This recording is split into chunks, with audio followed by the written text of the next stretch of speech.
Hello foodies, welcome to ஹிந்துஜாஸ்புக்.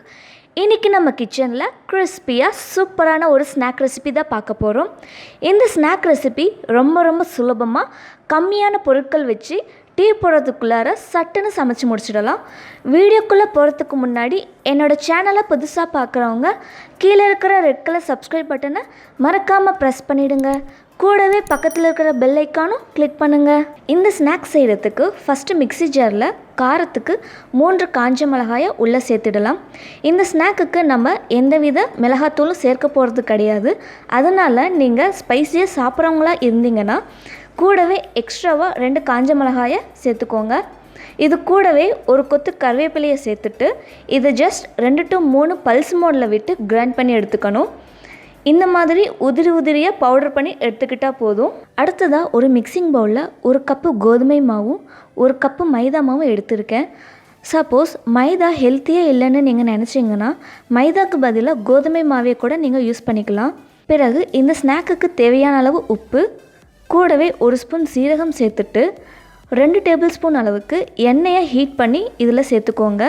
சூடான எண்ணெயை எதுக்காக இதில் சேர்க்குறோம்னா இந்த ஸ்நாக்குக்கு நல்ல ஒரு கிறிஸ்பினஸ் தரும். இதை ஃபஸ்ட்டு ஸ்பேட்டலாவோ இல்லை ஸ்பூனாலேயோ வச்சு மிக்ஸ் பண்ணி விட்டுருங்க.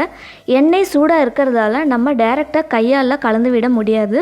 அதனால் ஸ்பேட்டலா வச்சு மிக்ஸ் பண்ணி விட்டுட்டு மிக்சியில் பவுடர் பண்ணி வச்ச காஞ்ச மிளகாயும் கருவேப்பிலையும் சேர்த்து அதையுமே கலந்து விட்டுறலாம்.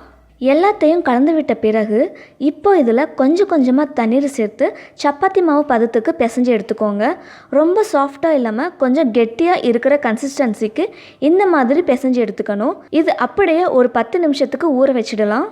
10 நிமிஷம் ஆனதும் பிசைஞ்சு வச்ச மாவை பெரிய உருண்டையாக எடுத்து கொஞ்சமாக கோதுமை மாவை ஸ்ப்ரிங்கிள் பண்ணி சப்பாத்தி உருட்டுற கட்டையால் உருட்டி எடுத்துக்கலாம். நான் இன்றைக்கி ஸ்கொயர் ஷேப்பில் தான் உருட்டி எடுத்துக்க போகிறேன். ஸ்கொயர் ஷேப்பில் உருட்டி எடுத்ததும் ஒரு நைஃபால் கார்னர் பகுதியை மட்டும் நீட்டாக கட் பண்ணி எடுத்துக்கோங்க. ஏன்னா இதையுமே சின்ன பீசஸாக கட் பண்ணி ஸ்கொயர் ஷேப்பில் தான் எடுத்துக்க போகிறோம். நீங்களும் ஸ்கொயர் ஷேப்பில் தான் செய்யணும்னு இல்லை, உங்ககிட்ட ஷேப் கட்டர் இருந்ததுன்னா அதை வச்சு ரவுண்ட் ஷேப்போ இல்லை ஹார்ட் ஷேப்லேயோ கட் பண்ணி கூட எடுத்துக்கலாம். பாருங்கள், சூப்பராக அழகாக ஸ்கொயர் ஷேப்பில் கட் பண்ணி எடுத்தாச்சு.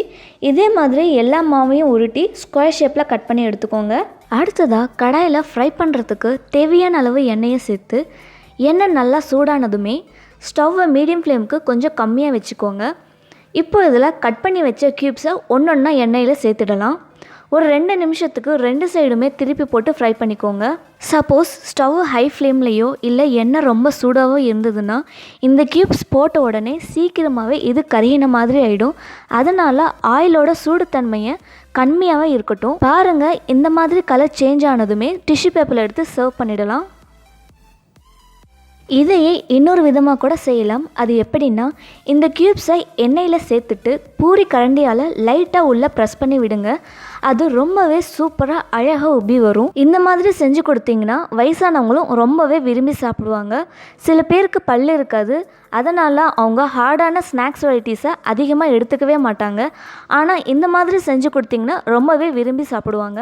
அவ்வளோதான், நம்மளோட சூப்பரான சிம்பிளான ஸ்நாக் ரெசிபி ரொம்பவே கம்மியான இன்க்ரீடியன்ட்ஸ் வச்சு அட்டகாசமாக ரெடி பண்ணியாச்சு.